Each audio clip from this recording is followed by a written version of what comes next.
봉독했던 골로새서 1장 9절에서 12절의 말씀을 가지고 신앙의 기초, 또 다른 말로 신앙의 발판, 신앙의 기초, 이런 제목으로 하나님의 말씀을 나누도록 하겠습니다. 이제 우리가 빌립보서를 지나서 이제 골로새 말씀을 가지고 말씀을 나누는 중에 지난주와 이번 주 이 본문은 다시 말하면 골로새서 오늘 1장 3절에서 12절까지는 이 골로새 교회를 위한 바울의 중보 기도라고 할 수가 있겠습니다. 바울의 그 기도를 보면 3절부터 여러분 12절을 한번 보세요. 3절 바울의 그 기도를 보면 감사로 시작해서 감사로 끝나는 것을 우리가 볼 수가 있습니다. 3절에 보시면 우리가 너희를 위하여 기도할 때마다 하나님 곧 우리 주 예수 그리스도의 아버지께 감사하노라. 그러면서 오늘 읽었던 12절 마지막에도 우리로 하여금 빛 가운데서 성도의 기업의 부분을 얻기에 합당하게 하신 아버지께 감사하게 하시기를 원하노라. 이 감사로 시작해서 감사로 마무리하고 있는 것을 우리가 볼 수가 있습니다. 여러분, 우리가 정말 구원받은 하나님의 자녀가 맞다면, 여러분 하나님의 자녀라는 게 얼마나 대단한 축복인지 아세요? 우리가 구원받은 하나님의 자녀가 맞다면 이 하나님의 자녀의 최고에 합당한 최고의 기도가 있다면 그게 바로 감사 기도인 줄 믿습니다. 감사 기도는 어떤 위력을 가지고 있을까요? 시편 50편 23절에 보니까 감사로 제사를 드리는 자가 하나님을 영화롭게 하나니 그의 행위를 옳게 하는 자에게 하나님이 구원을 베푸시리라. 이 감사의 위력이 얼마나 대단한지, 감사로 제사를 드리는 자가 하나님을 참으로 영화롭게 하고 예배를 드리며, 감사로 제사를 드리는 자는 하나님이 그 행위를 가장 옳게 여기시고, 감사로 제사를 드리는 자에게 하나님은 이 구원의 은혜를 베푸시겠다, 그렇게 말씀하시는 겁니다. 왜 바울은, 그리고 우리는 오늘 이 예배 시간에 가장 먼저 하나님께 감사 기도를 해야 할까요? 지난주 우리 메시지를 조금 한번 이렇게 상기시키면, 지난주 우리는 복음, 진리의 말씀을 들었다는 그 의미에 대해서 한 주간 우리가 묵상하고 하나님의 인도를 받았습니다. 그 의미에 대해서는 각자가 다 다르겠지만은 그 근본 의미는 오늘 바울이 말한 것과 똑같다고 저는 생각해요. 여러분, 첫째, 우리가 참복음, 이 진리의 말씀을 우리가 들었다는 그 첫째 의미는, 여러분, 이 복음은 생명이라는 거예요. 여러분, 기독교는요 종교가 아니에요. 그럼 기독교는 종교가 아니고 저 불교나 뭐 해교나 막 다른 종교가 많잖아요. 그런 하나의 종교가 아니고, 기독교는 뭐냐 했을 때 한번 따라 하십시다. 기독교는 생명이다. 여러분, 이 복음은 생명이라는 겁니다. 하나님께서 우리에게 생명을 주신 것은요, 여러분 보세요. 식물이든 동물이든 이 생명이 있는 것들을 한번 보세요. 왜 하나님께서 그들에게 생명을 주셨냐 하면, 이 생명은 살라고 하시는 하나님의 중요한 준엄한 명령이에요. 어떤 생명이든요, 생명은 자기 것이 아니에요. 주어진 거예요. 왜 하나님께서 우리에게 생명을 주셨냐? 이 생명은 살라고 하는 하나님의 준엄한 명령입니다. 그래서 자살은 뭐예요? 죄입니다. 남이 나를 죽이면 살인이고, 스스로 나를, 이 생명을 죽이면 자살인 거죠.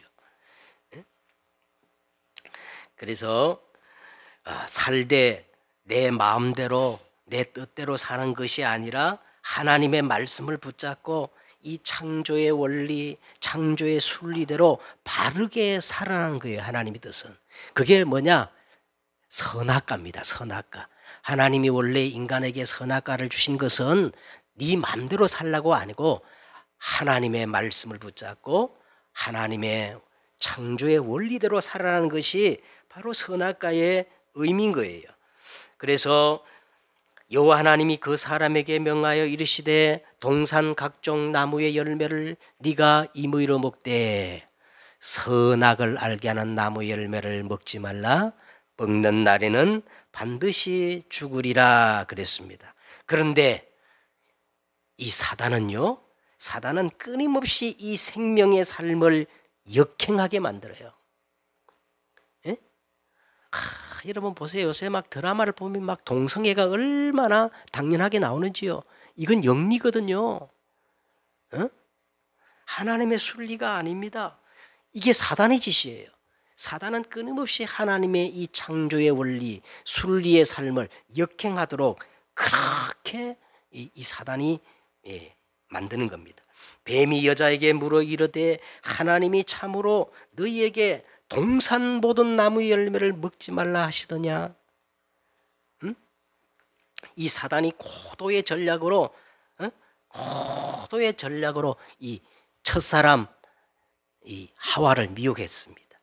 여자가 뱀에게 말하되 동산 나무의 열매를 우리가 먹을 수 있으나 동산 중앙에 있는 나무의 열매는 하나님의 말씀에 먹지도 말고 만지지도 말라. 너희가 하나님은 반드시 죽는다 그랬는데 뭐라 그래요? 이 하와가 뭐라 그랬어요? 너희가 죽을까 하노라 그랬어요. 하나님의 말씀을 여러분 대충 희미하게 붙잡으면 이 하와처럼 여지없이 틈이 생기고 사단은 결코 이 틈을 놓치지 않습니다. 뱀이 여자에게 말하되 너희가 결코 죽지 아니하리라. 도리어 너희가 그것을 먹는 날에는 너희 눈이 밝아져 너희가 하나님같이 되어 선악을 알 줄을 하나님이 아시기 때문에 먹지 말라고 한 거야. 응? 이렇게 사단은요, 이 생명의 삶을 역행시켜 반드시 죽으리란 그 선악과를 따먹게 한 후에 인간 스스로 자꾸 자살하도록 만드는 거예요. 그래서 죄의 삭은 사망이요 모든 사람이 죄를 범하였음에 하나님의 영광에 이르지 못하고 허물과 죄로 지금 다 사람들은 다 죽은 상태에 있는 거예요. 죽은 상태에 있는 거예요. 그런데 이 복음, 이 진리의 말씀이 내게까지 이르렀다는 것은요, 두 번째로 불가항력적인 은혜입니다. 불가항력적인. 여러분, 이 세상에는 얼마나 잘난 사람, 대단한 사람 얼마나 많아요. 그런데 여러분, 오늘 이 복음을 듣고 내가 하나님 앞에 예배할 수 있다는 것은요, 이게 불가항력적인 은혜라는 거예요. 참 빛고 세상에 와서 각 사람에게 비추는 빛이 있었는데 그가 세상에 계셨고 세상은 그로 말미암아 지은 바 되었는데도 세상은 그를 알지 못하고 그를 영접하지 아니하였으나 영접하는 자 곧 그 이름을 믿는 자들에게는 하나님의 자녀가 되는 권세를 주셨으니 이는 혈통으로나 육정으로나 사람의 뜻으로 나지 아니하고 하나님께로부터 온 불가항력적인 은혜라는 거예요.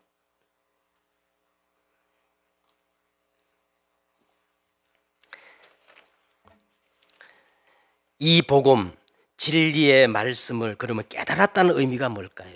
지난주에 그랬죠. 이 복음, 이 진리의 말씀을 참으로 깨달았다는 의미가 그러면 뭘까요?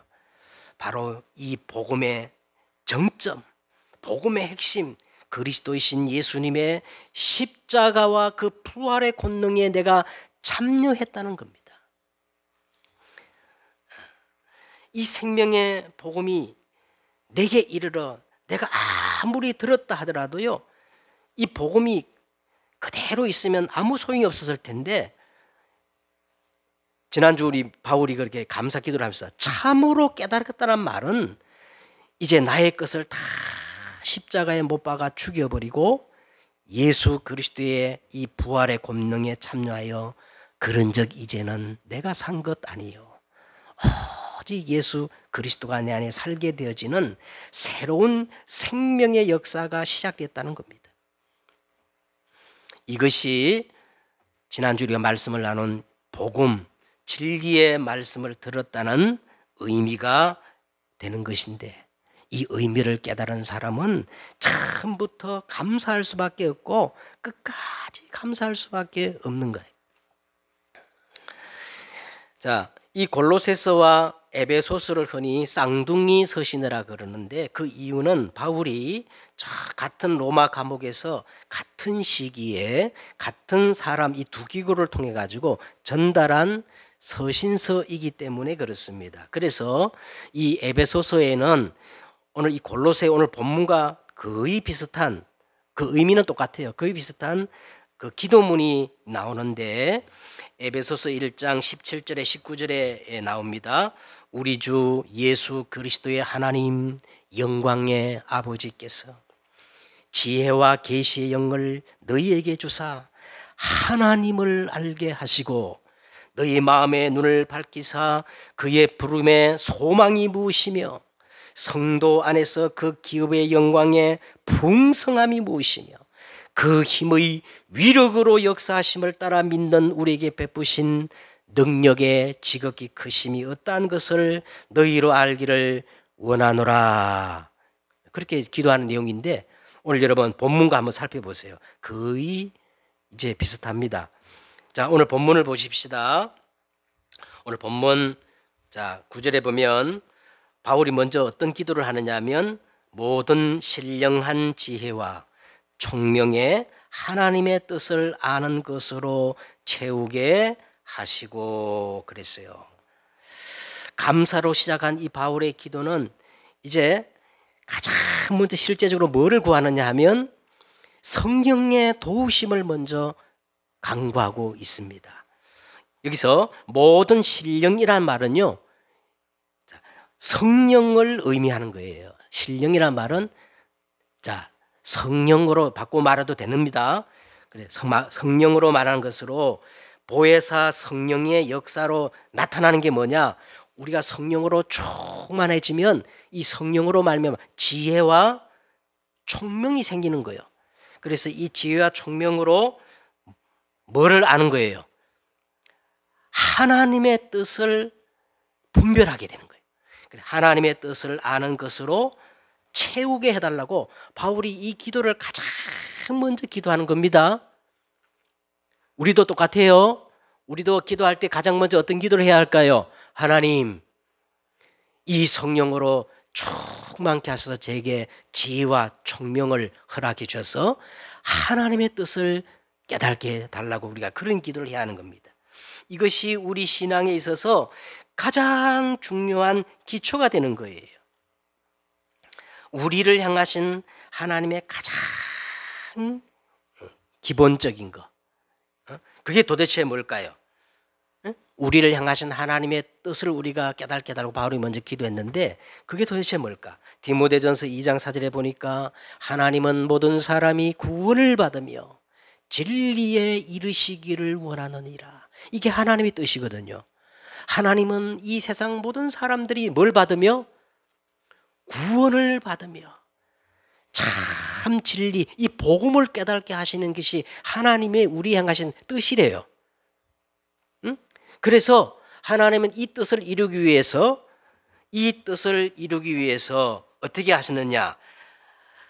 하나님은 한 분이시요 하나님과 사람 사이에 중보도 한 분이시니 곧 사람이신 예수 그리스도를 이 땅에 보내셨다는 겁니다. 이 하나님의 뜻에 대해서 예수님이 직접 말씀하시기를 요한복음 6장 40절에 그러므로 내 아버지의 뜻은 아들을 보고 믿는 자마다 영생을 얻는 이것이니 마지막 날에 내가 이를 다시 살리리라. 자, 하나님은 살리는 것이 하나님의 뜻이고 바르게 살라는 것이 하나님의 뜻인데, 이것을 위해서 하나님이 그리스도를 보내셔서 양으로 생명을 얻되 다 풍성하게 하셨다는 겁니다.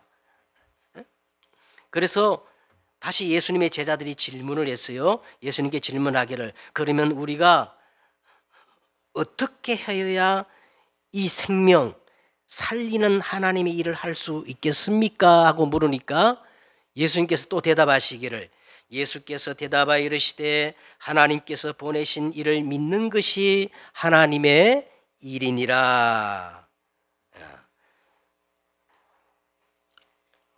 하나님이 보내시는 예수 그리스도를 바로 알고 바르게 믿는 게 우리에게 향하신 하나님의 뜻이요 하나님의 일이라는 거예요. 왜 그런가 하니까 예수님 자신이 영원한 생명이기 때문에 그렇다는 거예요. 이해가십니까? 자, 그 다음에 두 번째, 바울의 두 번째 기도가 나옵니다. 바울의 두 번째 기도 10절에 보면 바울의 두 번째 기도가 나오는데, 범사에 기쁘시게 하고 하나님을 아는 것에 자라게 해달라는 거예요. 이제는 하나님을 범사에 기쁘게 하고 하나님을 아는 것이 막 자라게 해달라고 바울이 두 번째 이제 기도하는 내용을 볼 수가 있습니다. 성경에 보니까요, 이 백성이 하나님을 아는 지식이 없으므로 망하게 되었다. 하나님을 아는 지식이 없기 때문에 이 땅에 끊임없이 재앙과 저주가 임한다는 거예요. 그러면 우리가 하나님을 바르게 알아야 되겠죠. 자, 하나님은 어떤 분이실까요? 자, 이게 가장 신앙의 기초예요. 하나님이 어떤 분이시냐? 하나님은 성부와 성자와 성령으로 계시는 삼위일체이십니다.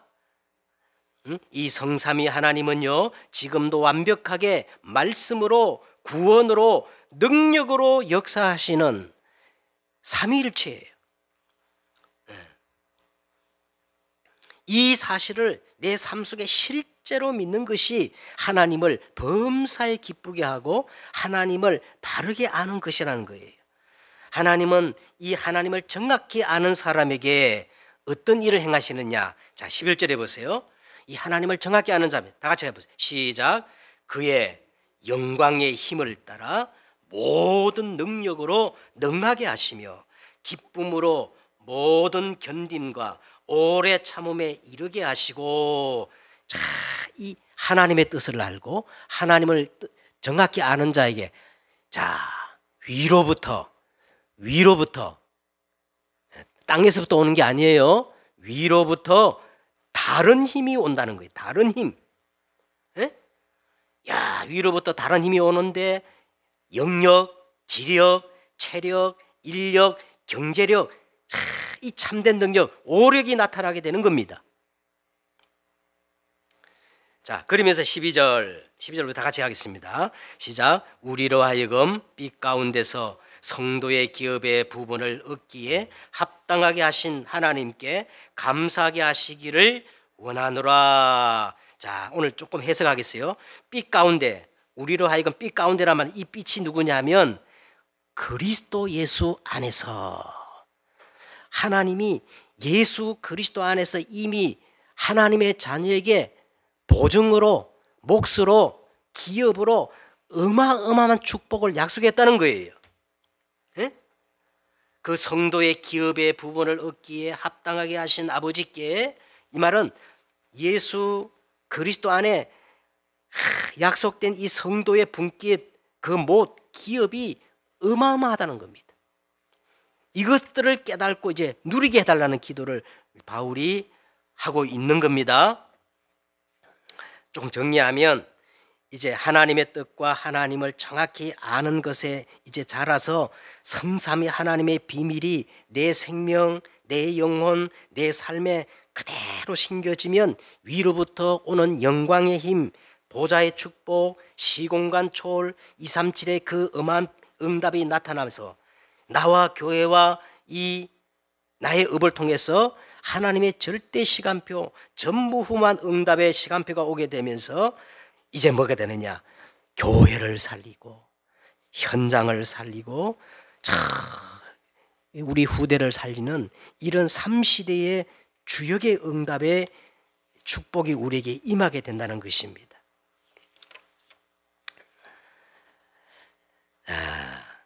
그래서요, 다시 한번 말씀드립니다. 이제 전체적으로 한번 말씀드리겠습니다. 지난주와 오늘 이번 주의 말씀 전체로 말씀드리면 이 생명의 복음의 말씀이 아담으로부터 시작돼서 내게 이르러서 내가 이 복음을 듣고 그 다음에 하나님의 은혜로 참으로 깨달아서 정말 열매를 맺으려면 하나님의 뜻을 정확히 알고 성삼위 하나님의 비밀을 아는 지식이 자랄수록 위로부터 영광의 힘이 주어지면서 그리스도 예수 안에 있는 성도의 그 기업의 풍성함을 누리면서 이제 열매를 맺게 되는 것이랍니다. 이렇게 해달라는 것이 오늘 바울의 골로새 교회를 향한 중보 기도의 내용이에요. 그래서 여러분 성경을 오늘 집에 가셔서 한 번만 읽지 말고 자꾸 읽으면 이게 오늘 바울이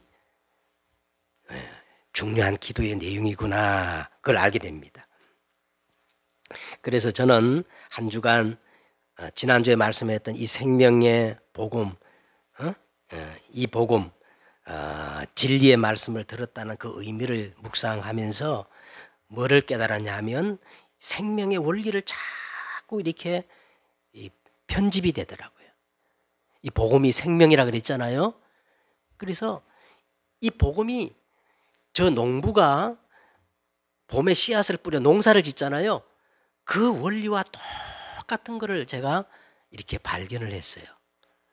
그래서 예수님도 비유하기를 씨 뿌리는 비유를 통해 가지고 이 복음을 설명했고 바울도 말하기를 이 생명의 원리를 가지고 수고하는 농부라 그랬고요.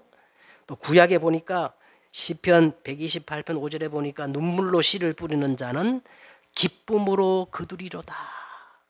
이렇게 다 이 복음을 생명으로 말씀하면서 생명의 원리를 가지고 이 성경이 열매를 맺도록 그렇게 설명을 하고 있는 것을 보았습니다. 그래서 오늘 서론적으로요, 이 생명의 원리 속으로 들어가라. 생명의 원리 속으로 들어가려면 여러분 이 6가지를 꼭 이해하셔야 돼요. 제 말이 정말 많이 집에 가서 묵상하셔야 됩니다. 첫째는요, 마태복음 13장에 딱 보시면 씨 뿌리는 비유를 통해서 보면 먼저 씨가 있어야 돼. 씨. 아니 농부가 아무리 배가 고파도 겨울에 보릿고개를 지나도 먹지 않는 게 있죠. 그게 뭐예요? 씨가 없으면 절대 농사가 안 되기 때문에. 그래서 씨는 절대 안 먹어. 그런데 이 씨가 뭐냐? 이 씨가 바로 예수님이 직접 말씀하셨어요. 복음의 생명의 말씀이다. 씨가 반드시 있어야 열매를 맺습니다. 그래서 오늘 여러분 오늘 이 예배 때 이 씨를 딱 붙잡아야 돼. 씨. 이번 주간에 하나님이 이 말씀을 주셨구나. 그 말씀을 뭐라 그랬어요? 씨라 그랬어요. 씨. 생명의 씨. 그 다음에 이 씨를 가지고 있으면 안 돼. 씨는 반드시 어떻게 해요? 뿌려야 되는 거예요. 뿌려야 돼. 뿌린다는 말은요, 여러분 이 말씀을 받았으면 과연 그 말씀이 그러한가, 목사님의 말씀이 진리인가, 그걸 자꾸 기도하면서 편집하고 설계하고 내 현장에 맞게 디자인해야 돼요. 요걸 우리는 뿌린다 그런 겁니다.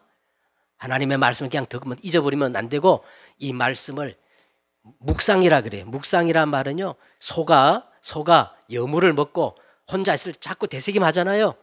그걸 성경은 묵상이라 그러거든요. 이걸 뿌리는 거야. 뿌려야 돼. 그 다음에 뿌리는데 어디다 뿌려요? 농부가 씨를 뿌리는데 어디다 뿌리죠? 밭에 있어. 밭이 있어야 돼. 밭. 세멘트 공골에 아무리 뿌리면 안 돼. 이 시멘트 공골 같은 마음이 뭔 말이냐면 길가밭이거든요. 길가밭. 그 다음에 다 이 자기 것이 너무 강한 사람들이 있어요. 말씀을 받아도 자기 너무 강한, 요게 돌짝밭이야. 예수님이 그렇게 설명했어.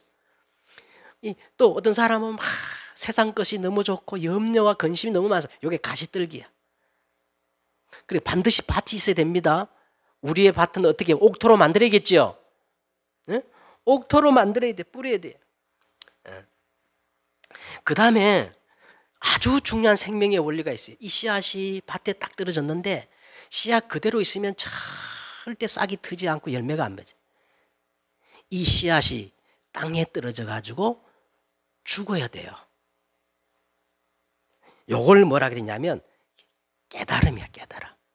요게 가장 기독교 복음의 정점, 십자가와 부활입니다.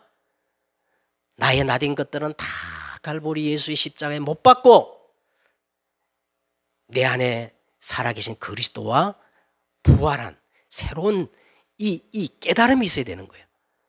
요게 세례입니다. 여러분 세례 받았죠? 세례라는 말은 세상 나의 모든 것들은 예수님과 다 십자가에 못 박고 이제 예수님의 부활과 더불어 내가 새로운 사람으로 거듭나는 것을 다 확정하는 게 세례거든요. 요게 되어야 돼. 자, 그런데도 불구하고 이 싹이 터가지고 딱 자라는데 어떤 게 있느냐? 사단이 파놓은 함정, 털, 올무가 있어요.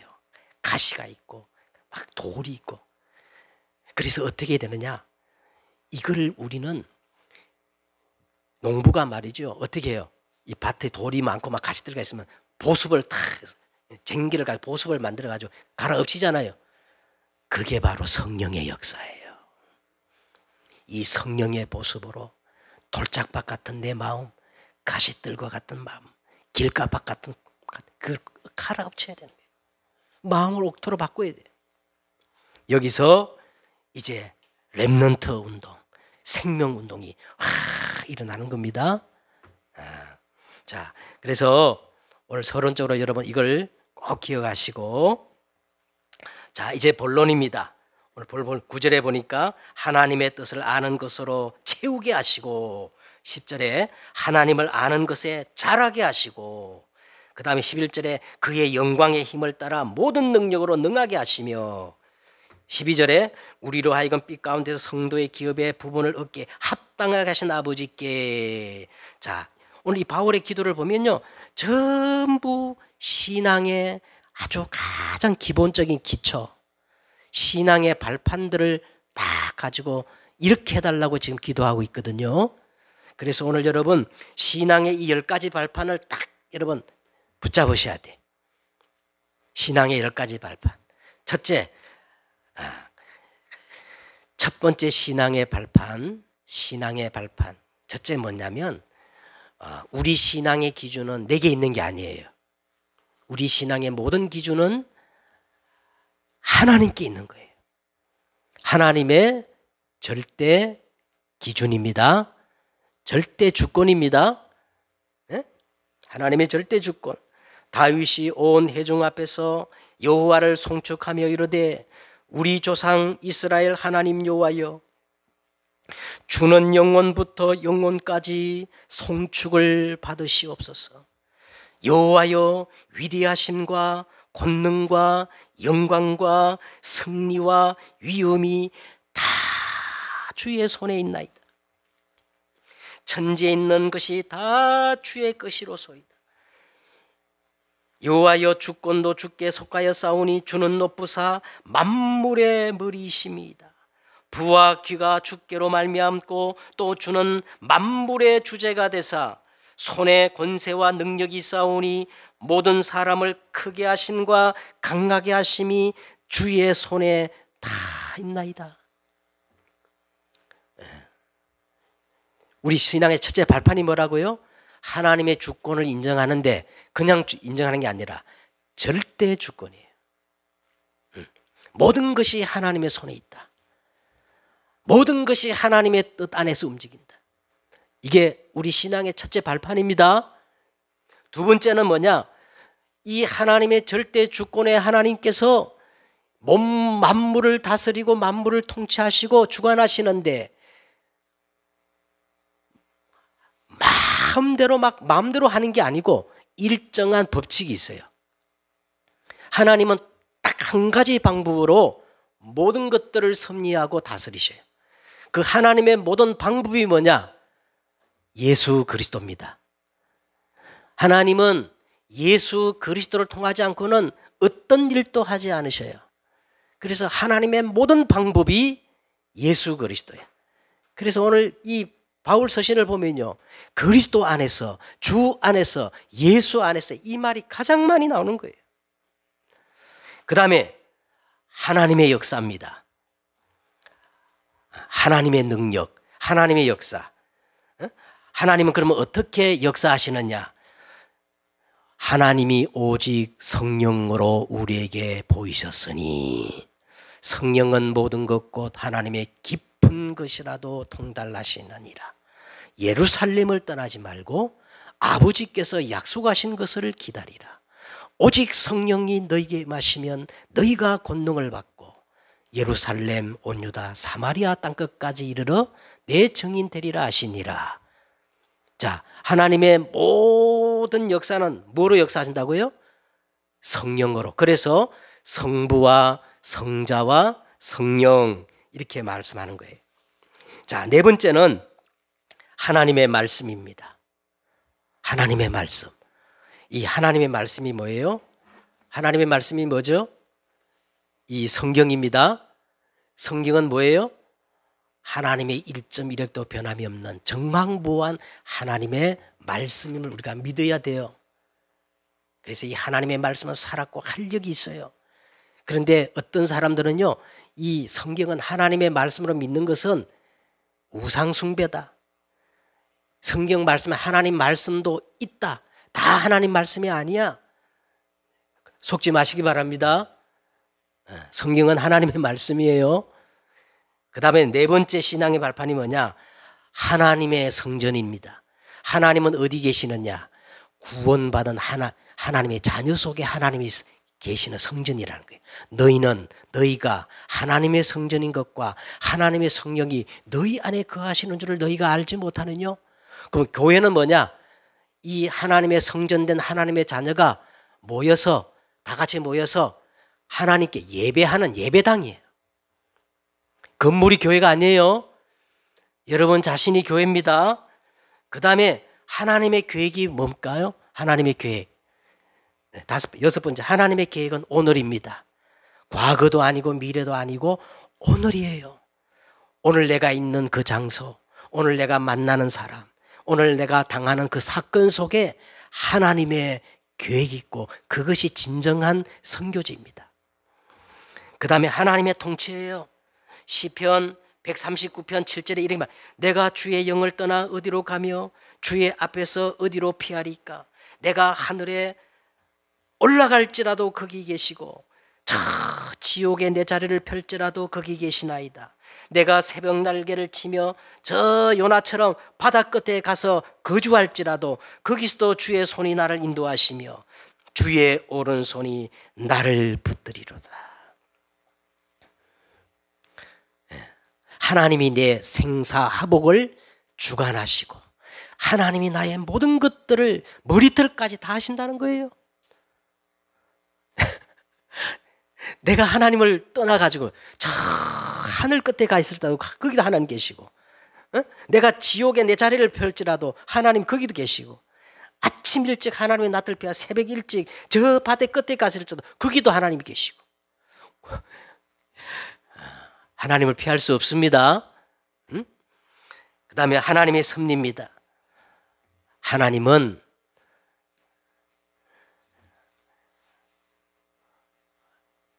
인생의 결산의 날을 준비하고 계셔요. 누가복음 16장에 보니까 부자와 나사로가 나오지요. 부자는요, 이 땅에 얼마나 성공했는지 자색 옷을 입고 날마다 홀히 연락하고 잔치를 배설하고 그렇게 이 땅에 성공한 사람인데 죽어서 세 가지를 깨달았어. 죽어서 세 가지. 죽고 나니까 뭐가 있느냐? 아, 영혼이 죽지 않은 영혼이 있었구나. 영혼이 있음을 깨닫고, 두 번째는 뭐를 깨달았냐면 내 영혼을 주관하시는 하나님이 계시구나. 이걸 알았어요. 그 다음 세 번째 뭘 알았을까요? 인간은 죽어서 끝나는 게 아니라 영원한 내세, 천국과 지옥이 있음을 그때 알은 거예요. 하나님이 섭리하십니다.